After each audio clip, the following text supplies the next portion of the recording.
So, is it a cliche that people say, do what you love?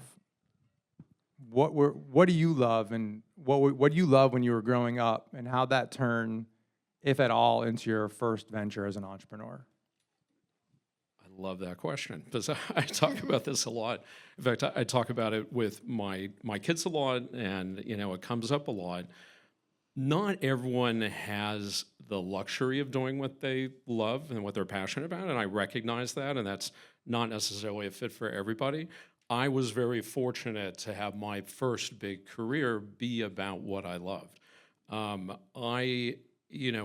a business person, I guess I took a traditional path. I went to business school. I came out of business school. I've been an entrepreneur all my life up to that point. No notable outcomes there or anything, just a lot of things you do as a kid and in high school and college and stuff like that to make a buck. And when I got out of business school, I knew what I didn't want to do. I knew I didn't want to go into corporate finance. I didn't want to be on a marketing team. I didn't want to go to Wall Street. And that's where everyone at Wharton was going at that point. And so I went through that exercise, and I sat down and I thought to myself, what am I most passionate about? What would I find really enjoyable? And I had two answers at that time. One was tennis, and the other was video games. And I knew pretty soon that I couldn't be a professional tennis player. So I kind of got that out of the way right away. And I'm like, God, I wonder if I can do what I love. I wonder if I can make video games as a living, because I've been playing my whole life. And so I sent my resume everywhere. Every major company rejected me except for Activision, which at the time was a relatively small company. When they hired me, I was like employee number 48. And as you guys know now, they're a multi-zillion-dollar company. And they had started this new program to try to bring new talent into the industry that had never done it before. So they were hiring architects. They were hiring MBAs, fortunately. They were hiring litigators. They're just all different types of people from all different types of walks of life. And so I got my break there. And for 16 years, I think, I was able to follow my passions. And it wasn't a decision about what's the best from a career standpoint, what would sound the best at a cocktail party, although video games, does sound pretty cool at a cocktail party. And it wasn't about money. I wasn't even thinking about money or when or whether that would come. It was just what would I love coming into work and doing every day. And then that influenced my philosophy later when I started my own company and broke away from Activision and started Pandemic Studios on how could I make that dream come true for my employees as well? How could I create a culture at my company that would reward them for following their passions as well? So at the start of a career, many entrepreneurs experience, hurdles to potentially leave a job that they're already at, a stable job, healthcare, things like that. What are some struggles you faced before leaving your current job and starting your own thing? What were the things I was most anxious about, or? Sure, yeah. I also was really fortunate with how I started Pandemic Studios. I was able to negotiate an incredible deal in hindsight. When I broke away from Activision, I was able to get them to give me all the equipment on the desks that my teams were using. I was able to take away 2 full teams away from the company. I was able to use the technology that we had created at the company as the basis for the games in the future. And then I got Activision. Well, Activision kind of forced this on me. I actually didn't ask for this, but they invested, some money in the company as well. And then they were my first client for my first 2 products getting out the door. So I kind of had an unusual start for Pandemic that really gave us a leg up. But I'll tell you what I was super anxious about. I had a great job at Activision. I had a great career. I was making great money. I felt like I knew what I was doing within the Activision kind of environment. But I had heavy imposter syndrome. Even though I had all that experience, and I'd been, a video game producer and a director and a project lead for so many years at that point, I was scared shitless about breaking away and now kind of doing the exact same thing, but for my own company. And, I loved my boss. I thought he was amazing. And I was like, can I be as good of a boss as he is to me now? Can I pull this off? And at the end of the day, it was I just had to take that leap of faith, which is really scary. I just watched, Indiana Jones, probably for the 20th time, Raiders of the Lost Ark, and you have that scene. You're taking that leap, and walking that plank for that final scene, and I just had to, I just did it, even without all of those baked-in things. At the end of the day, I was fortunate enough to be able to summon up that courage and just take that leap. Yeah, That's interesting because it's hard enough to quit your job outright. I quit Lehman Brothers. I was making really good money in 2000. This is before they went bankrupt. And good timing. Yeah, Well 3 done. months before they went bankrupt. Timing is Did very not know important that for was a gonna lot of this, happen. by the way. Yeah. And I quit to start a taxi sharing website, which was the first of its kind in New York. And it was scary. And even with all of those head starts that you had with Activision, you still felt imposter. You still felt the fear. Yeah. And I just think that's a interesting footnote that even with all of those head starts, those advantages, people, great entrepreneurs still have that angst, that anxious, like, is this going to work out or not? Yeah, I think something that helped too was, I had partners in place that I was bringing with me. It's even scarier to be a solo entrepreneur. But it is very helpful to have a couple of people around you who are kind of taking that leap with you, and you're kind of, okay, we're doing this together. We have each other's back. That helps too. That is definitely an advantage. Yeah. Jeffrey, do you still deal with imposter syndrome? Can we dig in a little there? Do I still deal with imposter syndrome? I do. Yeah, I think so. Maybe I don't. I don't know. I don't know if I do anymore. I have come to the conclusion that everyone on earth is just sort of faking it till they make it. Yeah.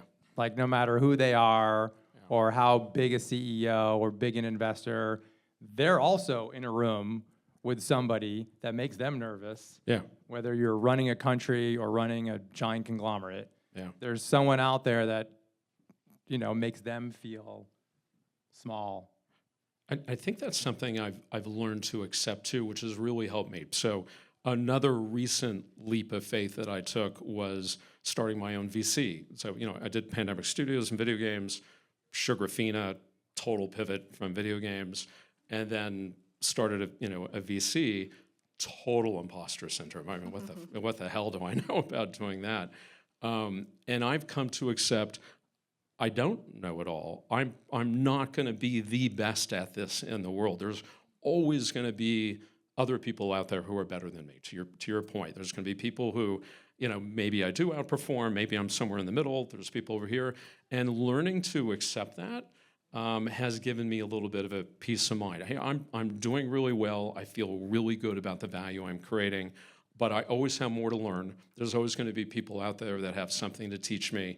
I'm on this kind of path, always going like this, and that's okay. It's okay that I'm not the absolute best at what I'm doing, as long as I don't want to say good enough. I don't like the enough part, but that I'm doing well. That's enough. Well, a lot of people have jobs and they want to start a company, sometimes in the same industry.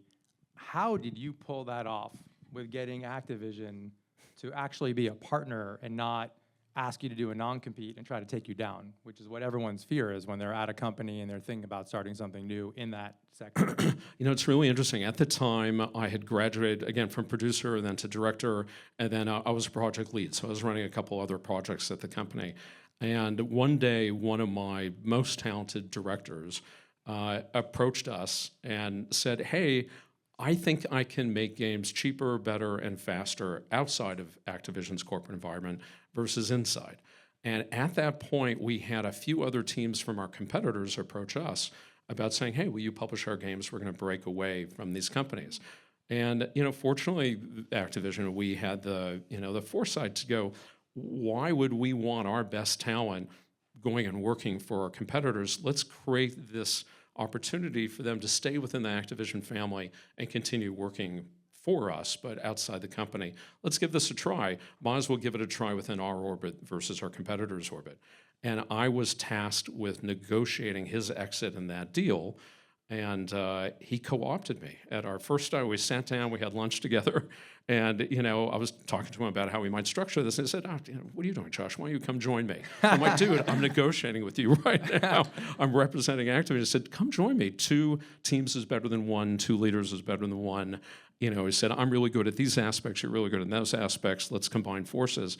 And so then we went back to Activision and said, hey, what do you think about two versus 1? And they were still totally fine with it. They got the advantages of how we would be even stronger as a 2-team company, a 2-partner company, et cetera, et cetera. Sounds like you benefit from really extraordinary company culture. So From within Activision at that time? Yeah. Yeah, I wouldn't necessarily argue that continued over time at Activision. That was my question. But yeah, at the time, it was a great culture. There was really good, thoughtful leadership there who understood the major driver of their success, which was something that influenced me in all my future companies as well, and that is your talent is everything. It's the number one thing that you have as an asset. You can have great technology, you can have patents, you can have, great approaches to developing your product and go-to-market strategies and all that. But the number one asset you have is your people. And at that time, Activision really understood how important that was to their success. So you leave Activision, sort of. You're in the family. Yeah. And is it straight up and to the right for the next X amount of years and victory, or was it a wild ride? It was, every company is a wild ride, even if eventually you're kind of always, going up there. It was a not too crazy of a ride. Like Sugarfina, I'd say I have even more crazy stories we'll to tell talk about Sugarfina. versus pandemic. But it was a mostly up and to the right ride where we punctuated by some moments of, oh shit, and a little bit of terror, and what are we going to do now?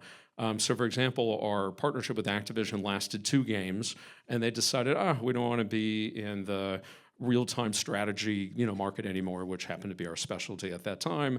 We want to be doing something else. Good luck to you. You're off on your own. And I think I had 3 months, barely to go, figure out where we were going to move our technology. I think I collected 30 credit cards, unsecured credit cards at the time, just kept applying. And then I was able to draw on that to make payroll, to extend our time a little bit longer after that, to find the right publisher, to redirect our technology to, a different sector, and kind of keep bringing in those deals so that we would be going up and right. I'm not sure if that answered your question or not, but yeah. No, definitely. I mean, Yeah, that's not business advice, is it? Get 30 credit cards? It is not. Go for it. No, I do not necessarily recognize that to everybody. That was a little scary for a little bit, but fortunately, things fell into place at the right time. Well, I do want to talk about that. Okay, all right, we'll dig in. Because I myself have dealt with that. I'm sort of dealing with it right now in a way where, as an entrepreneur, I'll go from one company to another, or even like starting my first company, not having income, or quitting something and risking not having income. And, if you're single and you're living in a small apartment, you're a certain age, not that big a deal. When you have kids, a lot scarier. I don't know what stage you were at that point, but there's that moment where you max out credit cards, you only have a month of burn. How did you handle that psychologically? Did you have any tools or methods, whether it's meditation or running or something to get outside of yourself? Or is it just, par for course for you and you could handle stuff like that? I'm missing some gene somewhere that maybe other people carry that probably works really well for them, where I just have this sometimes unsubstantiated confidence that I'm just going to figure it out. And that, I'm not recommending that for everybody. And I do think I'm missing something up here, but I just know I'm going to figure it out. So, I did not have the deals lined up when I pulled, all those credit lines and those 30 cards. I just had the again, unsubstantiated confidence that I was going to figure that out. And I did. I think that's one of my things I bring to the table as a CEO, that the ability to juggle 100 things, not feel overwhelmed by it, not paralyzed by fear, and just, I will find a way through. There's no problem, this is how I feel internally, that I can't solve. That said, I have run into that occasionally where there was a problem I can't solve. That's a part of the Sugarfina story as well. And so I think I've been humbled. I have a little bit more humility that maybe I'm not indeed Superman, and there are occasionally a problem I can't solve. But in that case, I felt I would just figure it out. Yeah. But I've heard that meditation and other things like that are really wonderful tools, and I would highly recommend people I'll look say into that. this.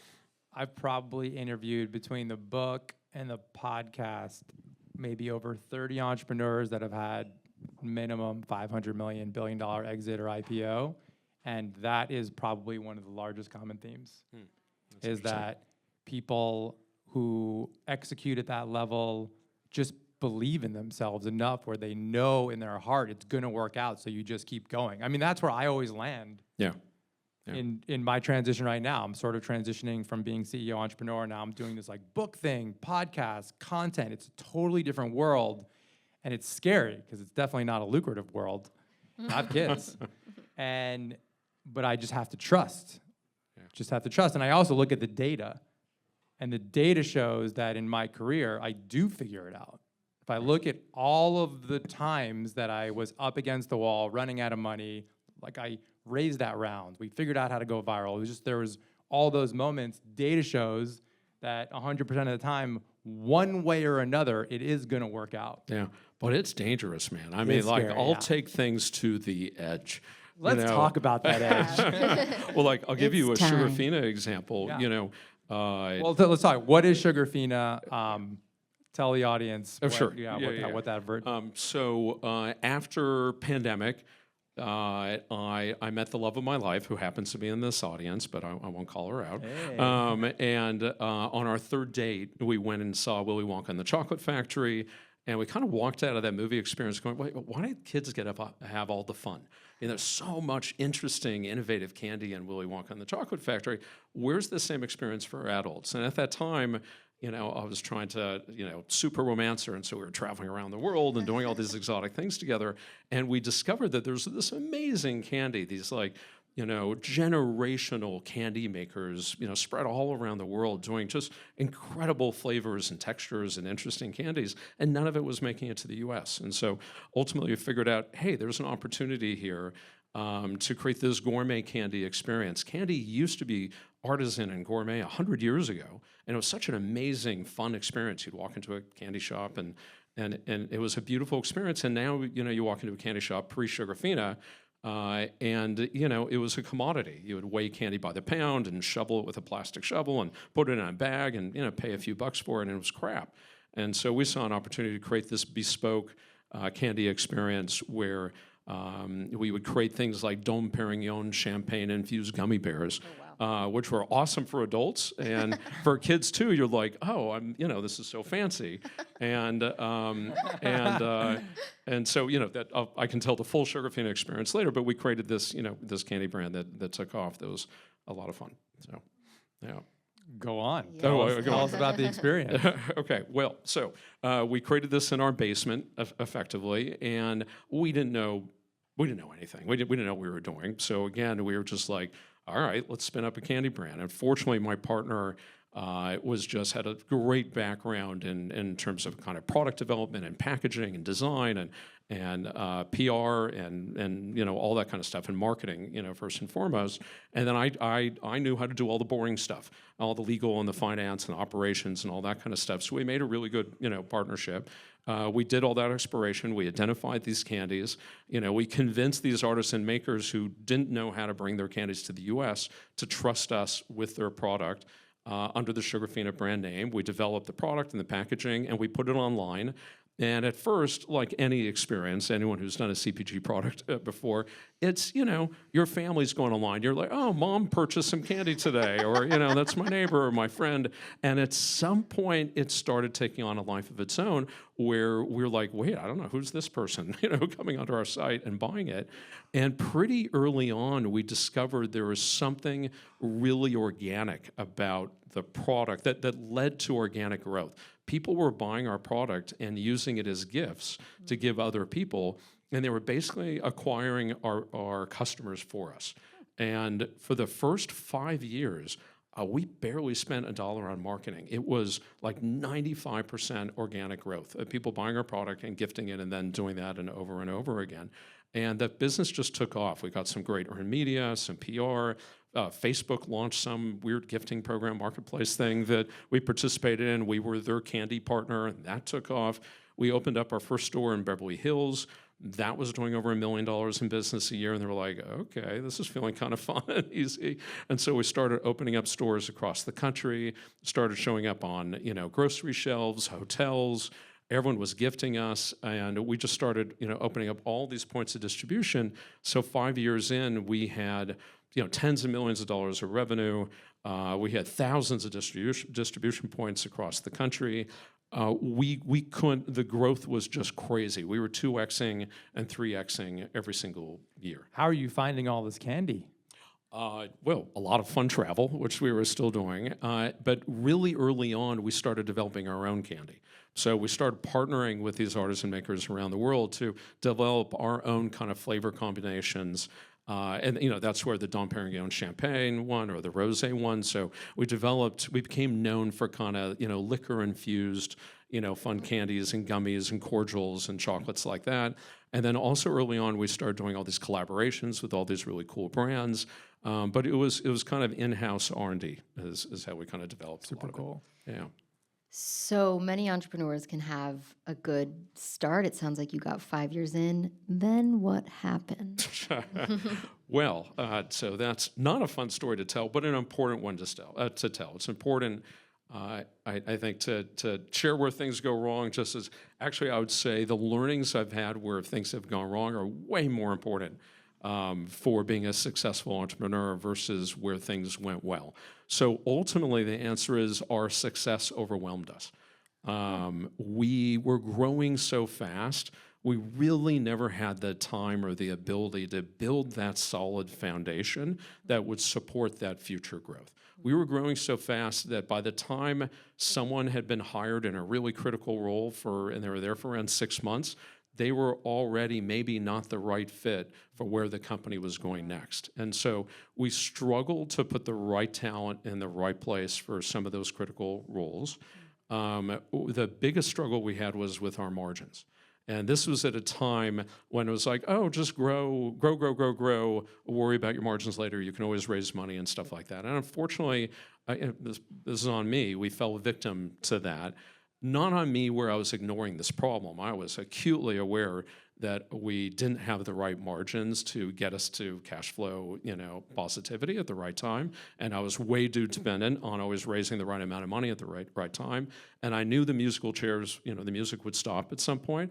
But again, that trait that we were talking about earlier, it's like, I don't know, I was able to squeeze out that raise at the right time, at the right moment, and so I'll just keep doing it again and have my heads down, and I'll solve that margin problem. But for Sugarfina, it was a core problem. I don't know if any customers out there remember, but we had these clear acrylic cubes with this cute label on it, and you'd put it in these bento boxes, and we had maybe, you know, dozens of different candy types, from sanded gummies, unsanded gummies, and chocolate cordials, and all these different things.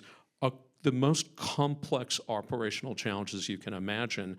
And also, all of that had to be done by hand. So we're very dependent on manual labor to assemble all of our products. And so we couldn't outsource that to any 3PL. So we had to become experts in our own operations. And we did the best we could, but every year if we were doubling, you know, to continue to be experts in operations and have the labor costs going up at the same time. There's a big movement, you know, in labor costs going up in California. It was a real struggle. So where things went wrong is we had that talent problem, manual costs were too high. In that end of that 5th year, we're like, okay, you know, I think the only solution is we got to move our operations, our warehousing, our 3PL to Mexico. Labor is a lot cheaper, still close enough geographically. We found a great partner down there that kind of had the experience of doing something like this. Their costs were great. You know, they were really excited to be our partner. We embedded them in our operations for like 9 months, so it felt like we were doing the right thing, so they really learned how we operated. But then a couple of key things went wrong, and that is it took a little bit longer for them to really gear up and be ready to go to get their operations in place. And by the time they did, we were entering our busiest season at Christmas. And our staff in the U.S. kind of got the feeling, saw what was coming about how they were going to be replaced, and a lot of that was going to be moved to Mexico. So they got pissed, unfortunately. We tried to handle that transition well, but we didn't succeed. And so when they were loading up the trucks to Mexico, no rhyme or reason. They just threw stuff on that truck, and I didn't realize that. And so then it took the operation in Mexico way longer for them to sort through everything and figure everything out. All our sales are ramping up for Christmas. And then just at the wrong time, one of my key members of our operational team had a health emergency. He was taken off. My other head of operations just got a job offer that he couldn't refuse and took off. And then just all of that debt, operational debt, technical debt, talent debt, just started catching up with us. And we then just couldn't raise the right amount of money at the right time. And yeah, so it all fell apart. Yeah, so one of my most traumatic parts of my entrepreneurial journey is going through that and having to go through a reorg, with Sugarfina at the end. So I had a great outcome with Pandemic Studios, less than ideal outcome is a charitable way of saying it for Sugarfina, but the brand still is alive today and it exists, and we're still really proud, or I'm very proud of what we accomplished. It was a really fun ride. Well, you don't meditate. I don't meditate. You've got this gene missing, or a different gene inside you. An alcoholic candy for children. Yes, that's right. Exactly. Now, we checked IDs, but yes. So in those moments where there was a slight uprising with internally, there are the things you can't control, people getting sick, people getting jobs. How are you handling that weight? I leaned a lot on friends, family, other core members of the team. Obviously, my partner and now wife, we leaned on each other really heavily. And I also, I don't know if this is a gene or just kind of a life philosophy, for the things I can control, I allow myself to stress over. If there's things that I can't control, I have this level of acceptance. I accept that I can only do so much. I'm going to do my best. I'm going to show up every day, and most of the time that's enough. But there's just things I can't control. If a key member of my team has a health emergency, I can't control if my financial partner says, oh yeah, we're there. We got you covered financially. Don't worry about it. I know you're going through this period, but we're going to be there for you. And then they're not. I can't control that. So I have this level of acceptance that just worry about the things that you can control. That narrows things down for me and allows me to keep that focused and not go crazy and not have that sense of feeling overwhelmed. Yeah. Oh. Yeah. Let's bottle that and sell it. Yeah, I wish I could. Yeah. I want to know what happened to Pandemic Studios. So you started publishing these games. This is before the Sugarfina Wild Ride. Yes, Sugarfina did not exist at that point. What sort of games were you publishing, and how big did it get? Yeah, I loved that career. But first of all, being in video games is it was the time of my life. Every day I was coming to work, and I'm giving people joy and fun in their lives. Sugarfina had a different kind of joy and fun, and I was putting them on a sugar high, which now learned maybe is not the healthiest thing for people, but everything in moderation, so that's okay. But I loved that part of my career. Pandemic, once we shifted out of the Activision orbit, got off the certain type of game, we found our kind of mojo in a type of game, kind of like Grand Theft Auto, or a type of game, these open world experiences where you can go anywhere, do anything, interact with everything, blow everything up. So our type of games, if there's any gamers out there, you might be familiar with a title called Star Wars Battlefront. So that was our really huge release. And then we did a bunch of other games too, something called Full Spectrum Warrior, which was a project for the U.S. Army to teach squad commanders how to safely move through these urban environments. But then we made a really fun game out of that, kind of like a Black Hawk Down style, game. We did a really fun game set in the 1950s, which was really whimsical, called Destroy All Humans. And you're playing the angle of an alien that comes down to Earth and is trying to conquer Earth and has all these weird and unusual experiences dealing with, the U.S. in the 1950s. And then we had this game called Mercenaries, where I think we were invading, if I remember the country right, Venezuela, very timely. Hey. And again, I might be confusing the two. It was either Nicaragua or Venezuela, but I'm pretty sure Venezuela. In any case, I know that I'm still on a travel ban to that country because of that game, which I guess it's okay. In any case, we just had these years of growth that just put us on this really great path. I have so many stories to tell, so I'm trying to stay focused, but kind of midway through our journey at Pandemic Studios, we had this 1 year, I think it was 2004, 2005, where every game we released, those 4 titles that I talked to you about, they all hit platinum status. Wow. They all sold multi-million units, putting us as the #2 developer in the world at that point. That's amazing. And that attracted, so like everything we touched just was a hit. It's like, oh, this is kind of easy, but obviously it's not. Then we attracted the attention of a VC firm called Elevation Partners.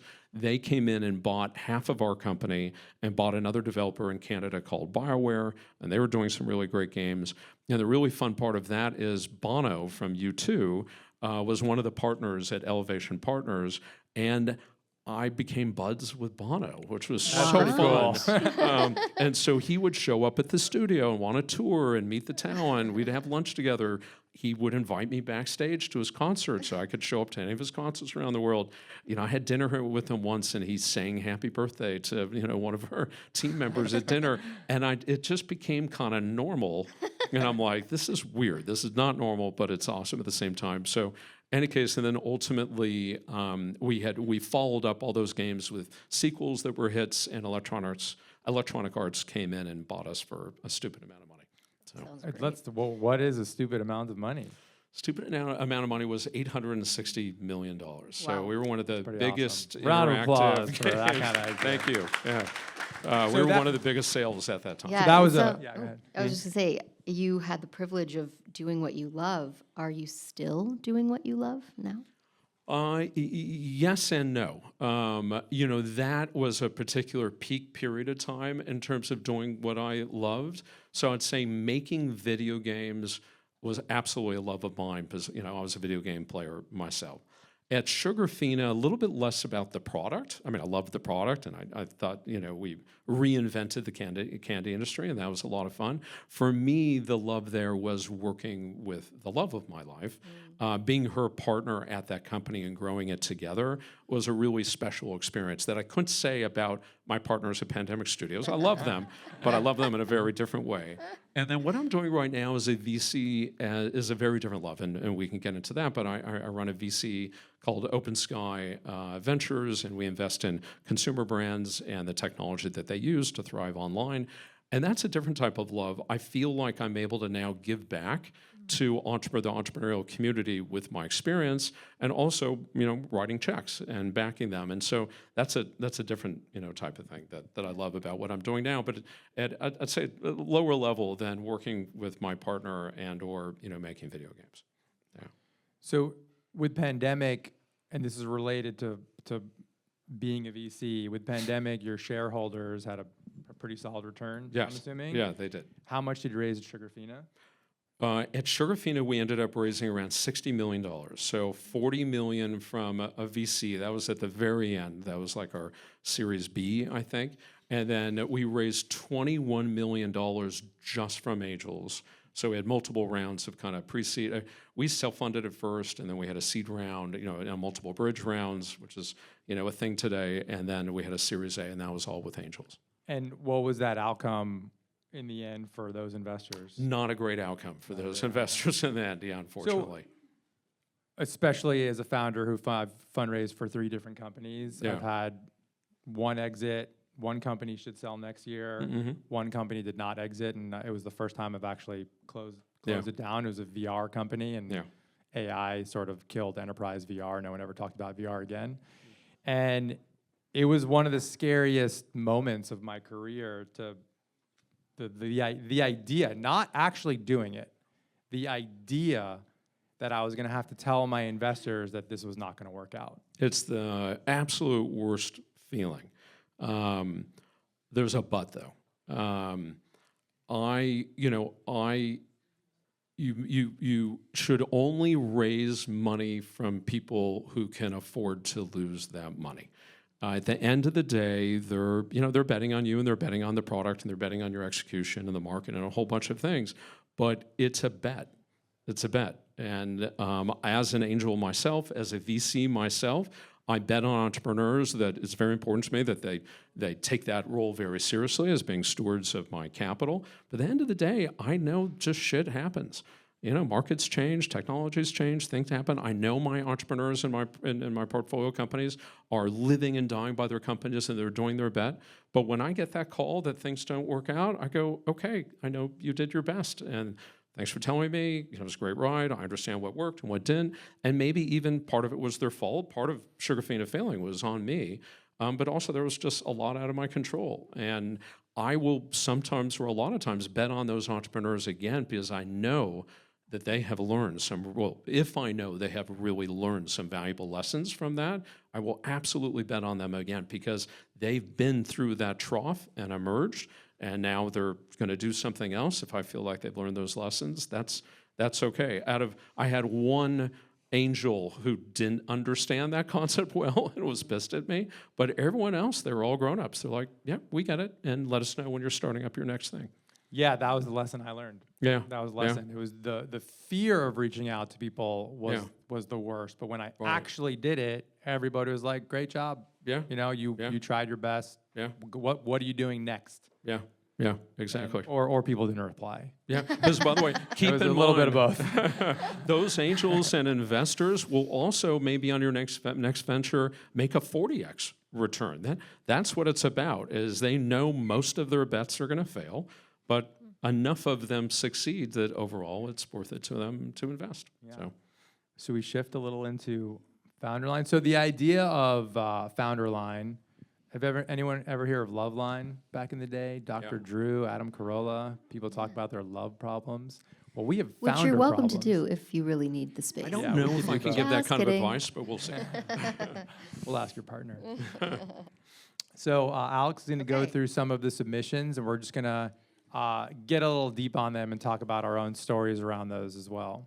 And potentially workshop, hopefully give some. So if we name a company that you're a part of, just raise your hand so we just know you're in the room.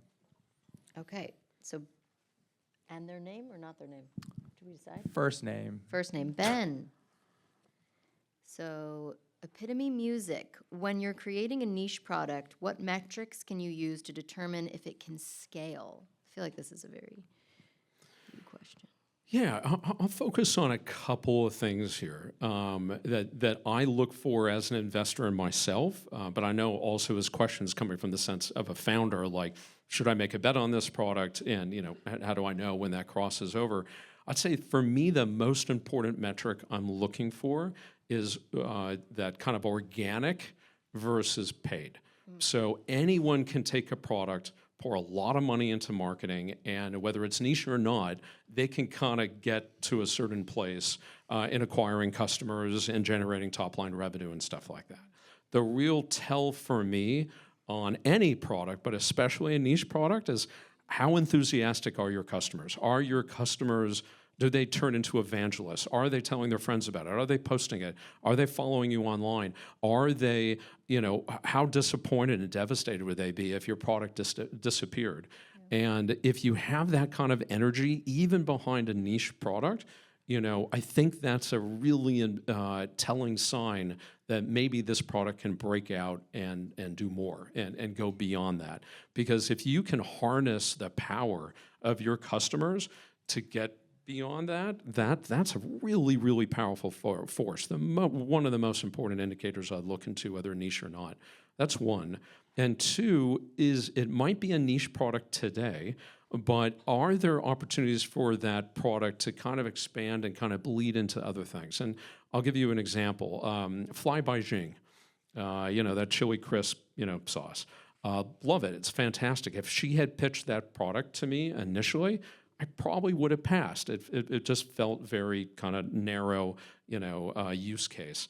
But what she did is she proved that it could go beyond that. She partnered with an ice cream company. She partnered actually with one of my portfolio companies, Fishwife, that premium tin can company, to create, Fishwife by Fly by Jing. And she proved that she had the ability to expand beyond that kind of narrow sector. And I think that's a really telling indicator as well. So that's just a couple examples of what I would look for. Yeah, also, you create your own metrics, right?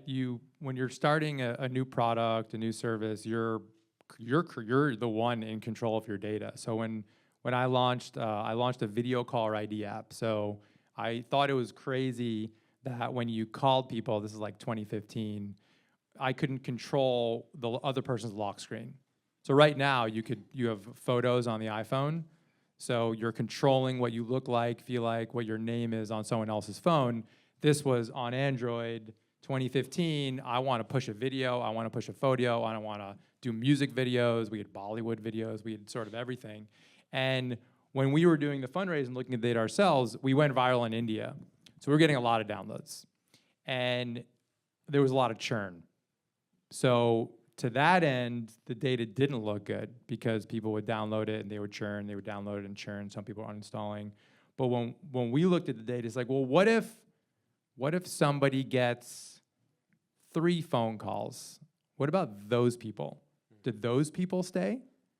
And what we found was, if you get 3 phone calls, there was like a 90% retention for those people. So that's what we held on to. We didn't look at the general data of how many people were churning. Of course, on our deck, it was like 20 million downloads, 80% retention with a little asterisk for active users. We define what active users are, and so can you. So you basically define your own metrics. You define your own active users, and to that end, that worked out for us, because smart people were like, well, what is an active user? Active user are those who receive 3 phone calls. And we had 20 million users at one point all over the world. And do you have any examples in either Sugarfina or in the companies that you're looking at where you saw creatively how people were packaging their KPIs and metrics that sort of drew you in? And do you have a radar for people like me who are defining active users? I'll go. I can answer that second question. Yeah, I having put together so many pitch decks myself and raised so much money, over a long period of time, I know how easy it is to manipulate the data, and it's my job as a VC to kind of punch through that. And I don't begrudge you doing that. You should put your best stats forward to try to raise money. It's super hard to raise money out there, and but it's my job to kind of smell that or sniff that out and go, well, wait a minute, how are you defining that? And this looks a little too rosy here. If you really have 20 million people that are active on your platform, man, I should probably see that showing up elsewhere, in your revenues or, things like that. On the first question, I don't think I have a great example of that to share in the time we have, but yeah, on that second question. Well, that's a great segue because Karen from Wait For Me Corp is here, not here, Karen? Well, she said, seeking investors when you do not have a network of investors to tap into. And I think 40% of people asked about raising money. Yeah, 40% of people who registered for this event, it was like 220 people, all mentioned fundraising. Yeah. So it's a hot topic, especially in this environment. I'm ready to talk about it. Let's do this. So how do you, yeah. So how do you break into a network? How do you meet people to give you money? Well, first of all, let's just all acknowledge fundraising sucks. Yeah. Right? It's a horrible experience. It's really hard. I really have so much respect for all of you in the room who have had to gone through that or do that or planning on doing it in the future. It's a humbling experience. You are putting yourself out there first and foremost, hey, I'm the person who you should bet on to execute this vision, and here's why my product's different, and I'm going to kick ass and all that kind of stuff. It's hard. Having a strong network to start out with, huge advantage. That's great. It's wonderful if you have it.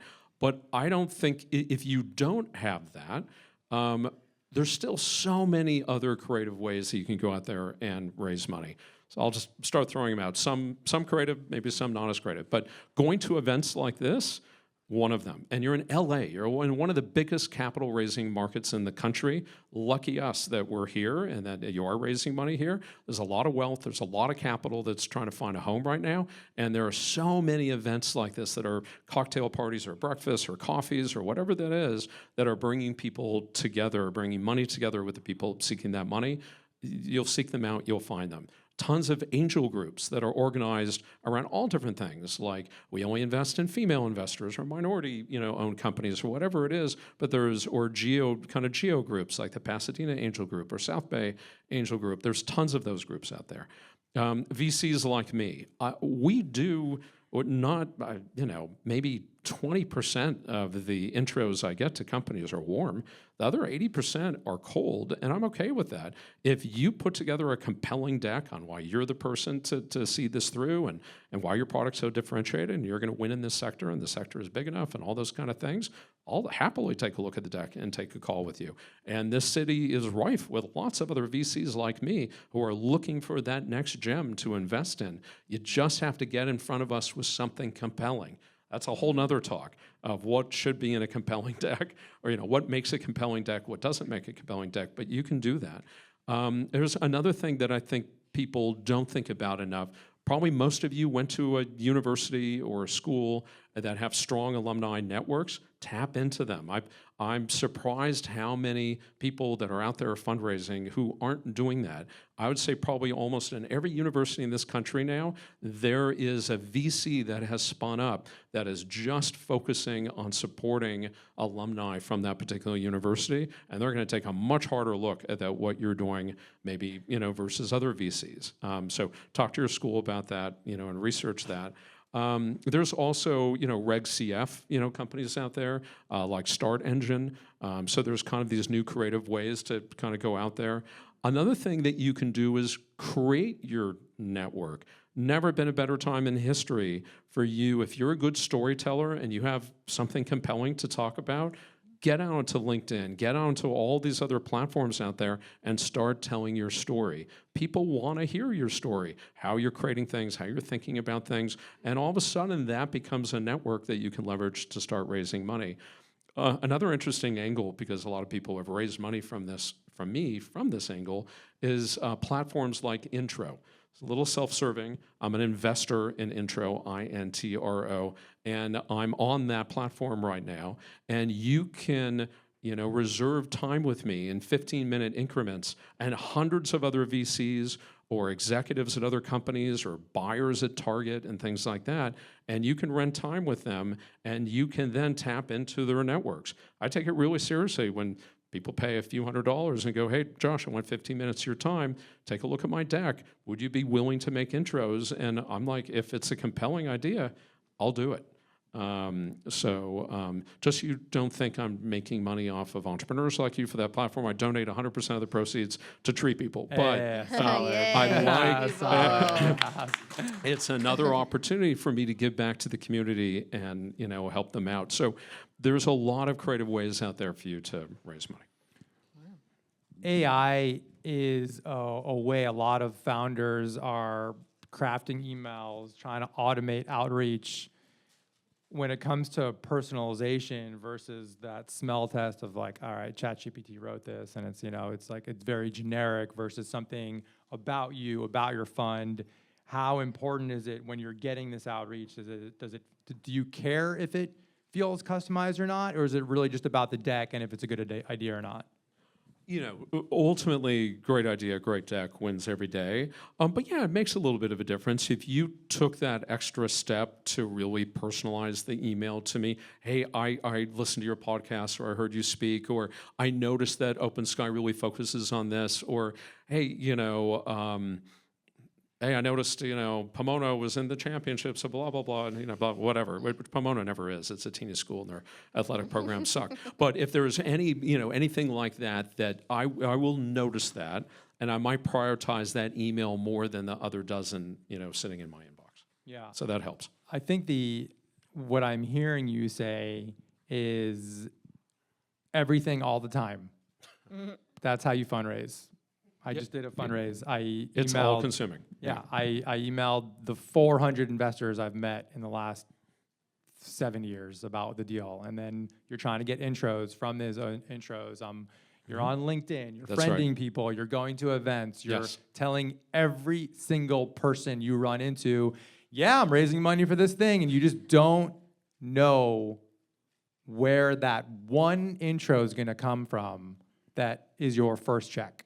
Actually, I want to hone in on that. I mean, I don't have a lot more to add than that, but I just want to emphasize that every conversation you have, somehow weave in that you are fundraising, because you are right. You just don't know where that next check is going to come. That someone might say, I didn't. Oh, that's great. I have a friend of a friend of a friend who does that. To that point, I am fundraising right here. So I'm just throwing that out Yeah, there. exactly. Fund 2 of Open Sky is opening up this month. If you know anyone who is like, hey, I want to diversify and be an LP in a fund, please hit me up. And the other one I can't talk about. I'm starting a stealth company on the side right now in health and wellness. So hopefully 6 months from now, we'll be in conversation somehow, and I'll be able to bring that up. But I'm going to be doing a lot of fundraising this year, so I'm going to be in your shoes, and It's an important thing to remember as a founder or entrepreneur in that fundraising cycle. You're always one conversation away from changing your life. Yeah. You don't know when it happens. It could be at a local coffee shop. It could be at the event. It could be with your neighbor. But to remain open to opportunities and talk about what you're working on to everyone, not be sort of guarded with your special idea, but just always be talking. It takes one conversation. You got to find your champion, like someone who truly believes in it, because that's what fundraising is. You're just looking for that one person or persons, one team that is looking for the thing that you have. And there's 8 billion people in the world, right? There's somebody out there that is thinking about the same topic you're thinking about the same problem, and it's just it's like a quest to find that person and be there at the right time. And that's how fundraising is done. Because I once I went to India because my app Ving went viral in India. We had a lead investor in LA called March Capital, and they had already put money in our seed round, and they said, we need another institution to split this next check with for your Series A. And we had pitched 70 investors, maybe 80 investors, VCs, all over LA, San Francisco, New York, and it was Android. No investors have Android phones, so we're already at like a huge loss. That was a big problem. Yeah. And it was ringtones, and ringtones aren't really like, do people still call people, was like the main question. So we're like, well, why don't we go to India? We had never been to India. So my co-founders and I started doing, with one lead, with another lead, we sort of put a whole roadshow together all over New Delhi, Bangalore, and Mumbai. We'd never been there, but we had contacts that had people, and we just went for it. So by the time we left, we were probably going to be with 20 angels, VCs. We were trying to position ourselves like the cool Americans coming to India with our cool app. And it was a wild, has anyone ever been to India before? It's not like, Santa Monica to Venice. Like anywhere you travel is going to be an hour in a taxi. And so we were just going from meeting to meeting all the way in Delhi, and we made it to Bangalore. We didn't get any yeses, and someone in Mumbai, Omidyar Network, which is a big VC, it was created by Pierre Omidyar from eBay, they said, hey, I really like this, you should come back for lunch. So we're supposed to leave the next day to come back home. Bangalore, you're an hour and a half from the airport. You have to fly to Mumbai for lunch. We couldn't change our flight to depart from a different city. So we'd have to go to this lunch, go back to the airport, fly back to Bangalore, drive an hour and a half to our hotel, get our stuff, go back to the airport and the other people an hour and a half, and then fly home. It was going to be 24 hours of traveling. Wow. And we just said, fuck it. And we did it. And the way we got through it is every single victory, like, hey, we woke up this morning and made it to breakfast. Congratulations. Good job, everybody. Hey, we made it to the airport. Congratulations. We made all these little victories. And we went to lunch in Mumbai. It was a great lunch. We had another meeting that day. At one point, we were like, we were going to miss our flight. We were on the back of a tuk-tuk. Like, it was just wild. And that was the champion. That was the other. Omidyar Network split the round, and victory. We closed our Series A.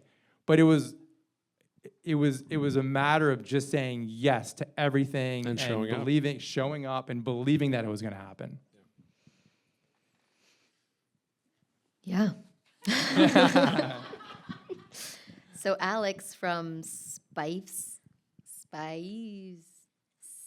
says liquidity. It's a lot of consonants. SPVCE. Is curious about liquidity events. Alix, are you here? Well. Sure. Okay. So the question is liquidity events. Yeah. Well, okay. Well, I guess I'm here to share personal stories. I'll talk about, my big liquidity event with pandemic.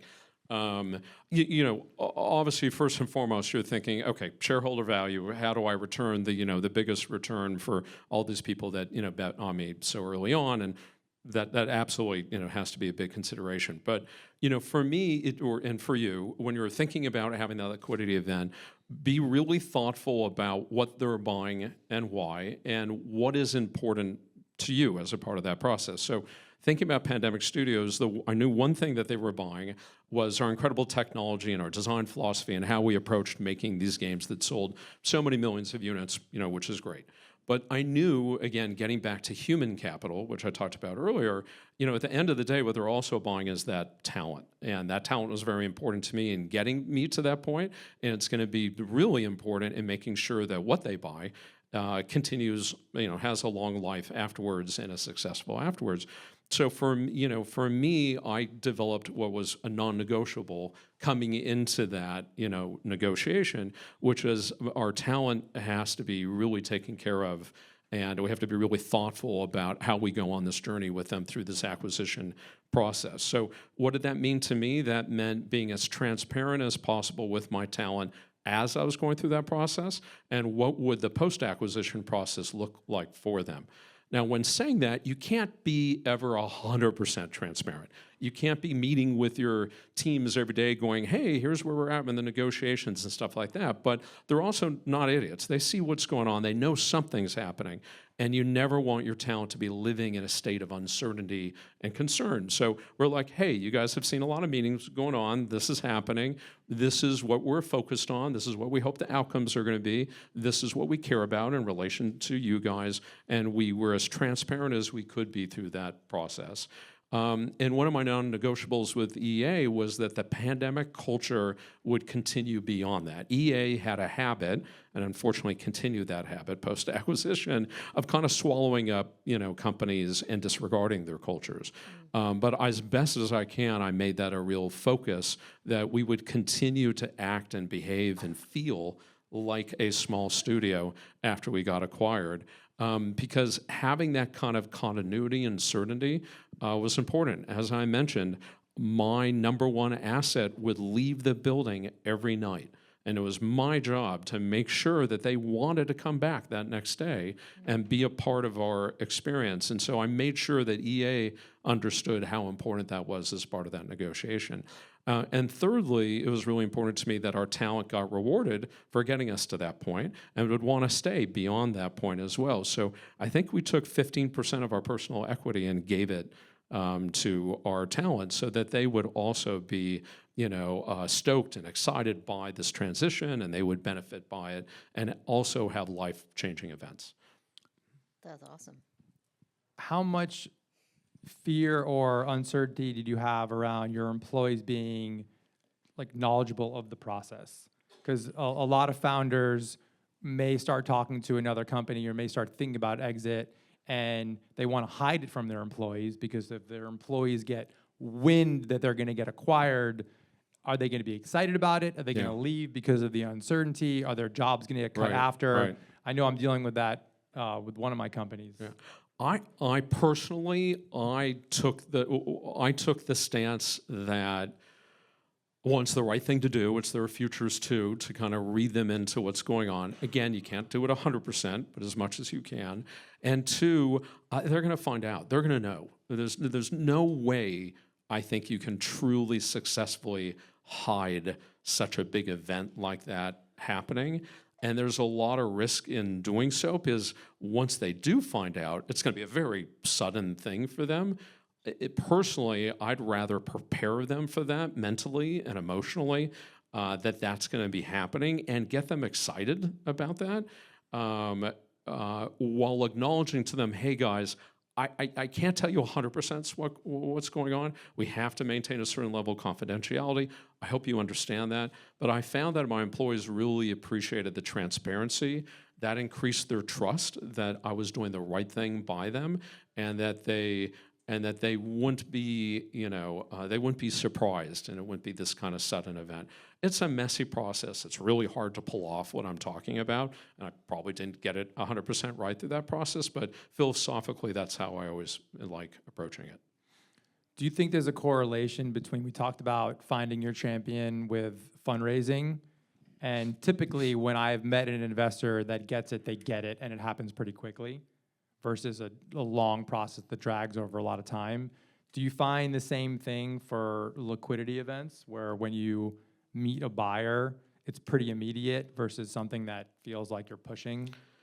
I think it really depends on the circumstance. I would prepare for it to take longer than you expect it to, and you have to be really mindful of the number one mistake, in my opinion, that entrepreneurs make when going through that process is they take their eye off running the business, which is really hard to do. You're going to have all this extra work, but don't take your eye off the business, because in case it does fall through, you got to make sure that you're protecting yourself and the company. But I've had mixed results on that. Sometimes they get it and it moves super quickly, like the EA experience of buying us actually happened pretty fast. Because we had that champion buyer. It was a former member of the VC team that had initially bought half the company, that then left, rejoined EA, and then bought us. But he knew the company inside and out and was able to kind of push that through relatively quickly. But our first round of being half purchased took a lot longer. So I just find it depends. Yeah. The other thing, go ahead. I was going to pivot.